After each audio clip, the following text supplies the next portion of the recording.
I'd like to take the little bit longer view, and I was asked to assess the issue of People, Planet, Profit. I hope that this is working. Yes, it is.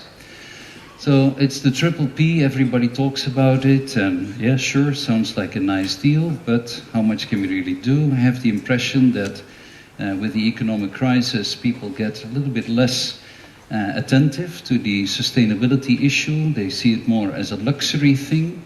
So maybe in this triple P thing, something has changed, and that we still have profit on the top, and people and planet a slow third. So what is a sustainable development? According to Brundtland report, it is meeting the needs of the present generation without compromising the ability of future generations to meet their own needs. We've just heard about peak oil. We've heard about sugar. I'll be talking a little about sugar, by the way, today. So let's see what is really going on and how things are interconnected. Let me take you to Indonesia, my country, where we once had vast areas of forest. Less than 50 years ago, 90% of Borneo was still under forest, and now we have about 58 million hectares of this land, which is totally useless, where a grass grows that exudes a poison, cyanide-like compound that prevents trees from growing, will burn over and over again, does not hold water, has no productivity whatsoever. How did that happen? It has a lot to do with what you are doing in the stock markets, actually. The environmental degradation is linked in many ways to what you do. For example, the nutrient crisis. We've been exporting from the developing world all this cattle feed, and now in Europe you have to pay in order to get rid of the shit, literally. Yeah? And in the developed countries, where you have a lack of nutrients, you're now losing a lot of the production potential. And if those unprotected soils now start eroding and they put sediment into the lakes, then you get this water hyacinth, and you get a lot of clogging up, you have less hydropower, you got flooding, you have less transportation and fishery possibilities, so the effects are quite big. And when Fukushima happened, all of a sudden, hey, coal goes up. So we already have about 1 million hectares of these lands, open pit mining going on, which is going very, very fast. But once this is open, it will never grow back. We have lands like this in Pennsylvania for 80 years. Not a single piece of grass has grown back. The same thing I've seen for 30 years in Borneo. So you are losing the potential of generating the needs of the future generation. And you know what this is? Gold. So, financial crisis, people invest in gold. Well, so what is happening? People are opening up hundreds of thousands of hectares of land and creating these white sand deserts, which are impossible to regenerate. It takes an enormous amount of effort to bring back this land into the productive system. So we're eating into our planet, and the local people are paying the price. They are working with the mercury, they're working with the cyanide to get all that gold out and to satisfy the needs of the financial markets. And when we look at water, we have those big peat swamps in Indonesia, about 50% of all the swamps in the world. But right now they're being exploited for oil palm plantations, and what happens is that these up to 25-meter thick sponges that hold the water and slowly release it and keep the rivers clean are now directly distributing that water with a lot of erosion to the rivers, meaning no good transportation anymore, no more fish in the rivers, the mud is killing off the coral reefs, there's no more breeding grounds for fish downstreams, people living on the coast are losing their income. So how are all these aspects included in the business plans of making a nice plantation? So much money goes in, and per year you get so much money back. We need to do more of the natural resource accounting to get a true value of what a real business is. When people need raw materials, they start doing monocultures. They grow all these eucalypts or pines, but they are very susceptible to diseases and to fires, so you create bigger and bigger risks. And the biodiversity, these peat swamps that we are now losing to the oil palms at a tremendous rate, contain so many plants that we don't even know yet. And still about 50% of all the medication that you are using is in some way related to the tropical rainforest. Now we are creating, like these grass fields, like your lawn in front, with no biodiversity whatsoever, and all the poisons that are no longer allowed to be used here in Europe and in America, dilderim paraquat, are being dumped in these developing countries, poisoning the groundwater for hundreds of years. How are you going to compensate for that? We're losing local know-how at an incredible speed. These longhouses with these Dayak people, where I was a couple of weeks ago, are still clinging on to life, are now not even capable of repairing their longhouses anymore, because all the forest where they took their medicine, their meat and their materials is gone. And alcoholism becomes a big problem, and the whole society is collapsing, and the know-how about those forests is disappearing.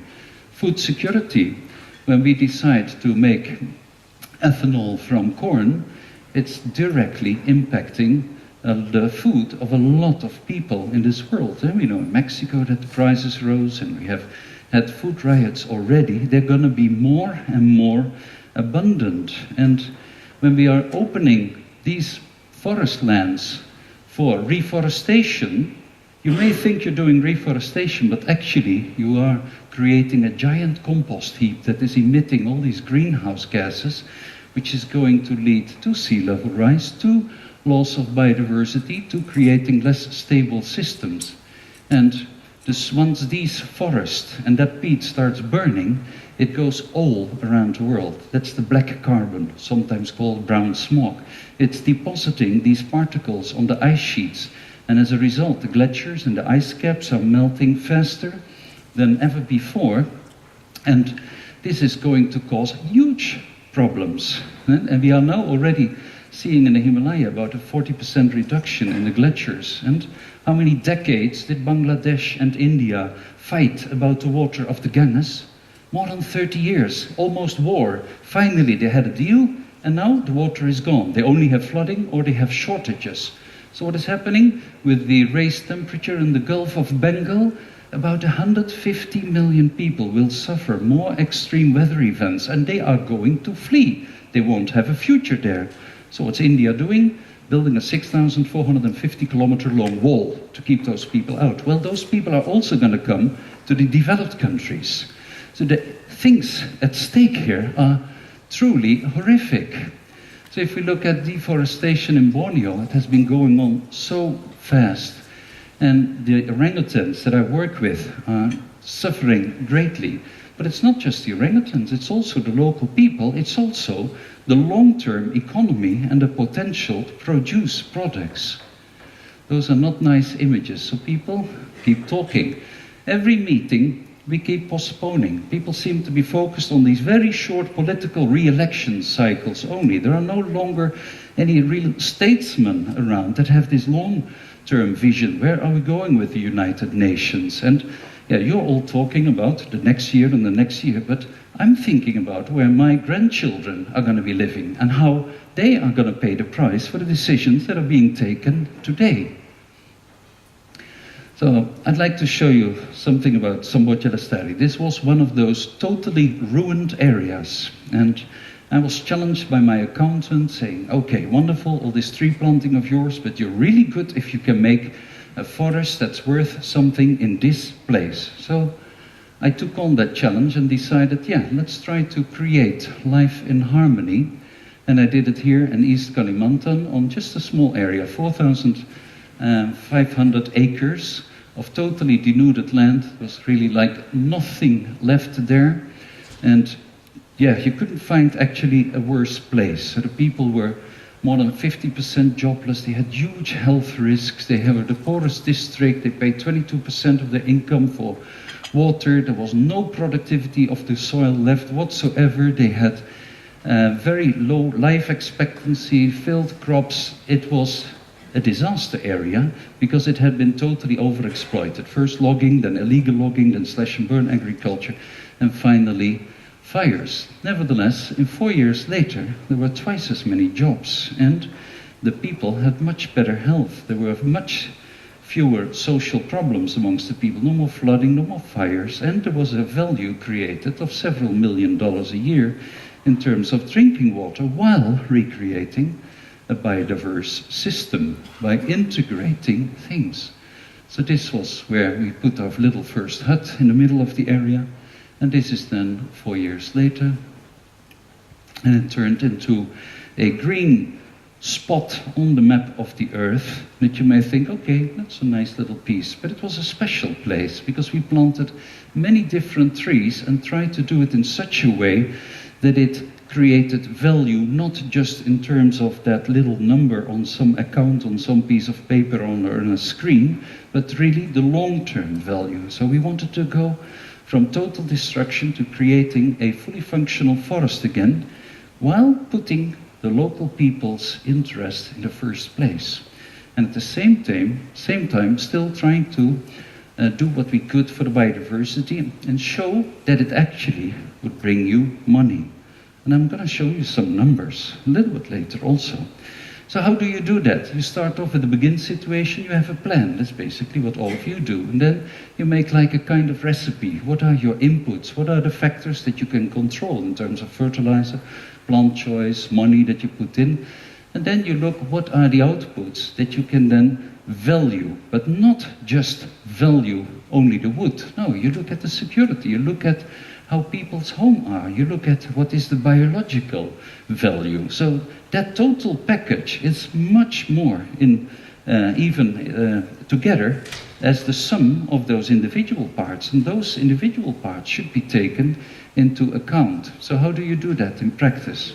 So we started growing very low value trees on a piece of grassland, so we could shade out the grass there, and we could get a little bit of the soil fertility back and get the microclimate ready for other trees. So they could yield some timber after about 8 years, but not very valuable, so you have to preserve it. We can do that when we use the smoke from bamboo peels, but if you plant bamboo, it's very fire susceptible, so you're going to create risk. So you have to do it a little bit later, only along the waterways, and then you can, at the right moment that these acacia trees going to have the timber, then you also have the material ready to make it worthwhile. So you have to integrate it. There is not just a single solution to it. Another one.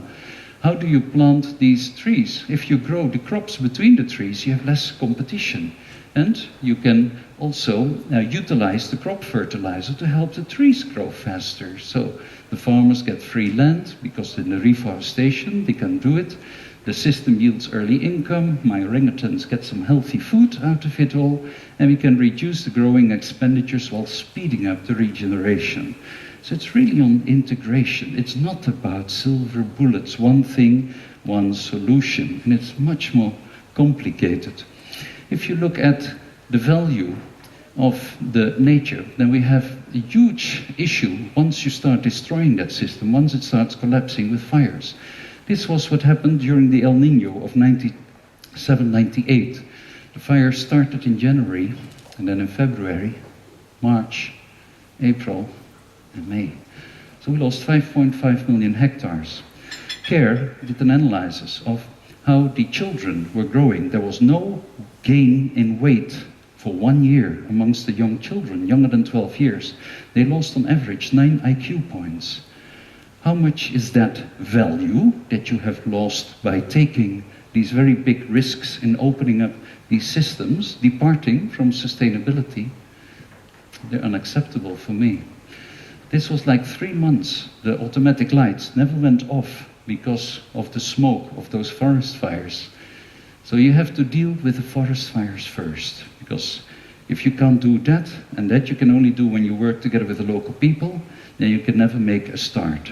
So initially, this is how to do it, but you're also going to need a long-term solution that is going to prevent those fires. So you have to create stable systems that will do that. I did it in East Kalimantan by creating a buffer zone, especially with sugar palms and trees that would be useful for local people, and that in that way protected the bigger plan for the middle that had to create the value. So on a map it looks like that, and you integrate everything. You take garbage, because you can then produce compost, you have the energy, you can use that to do water clarification, the sediment of the water you can use to fill up your sanitary landfill in a safe way, etc. You create integrated systems that mimic nature.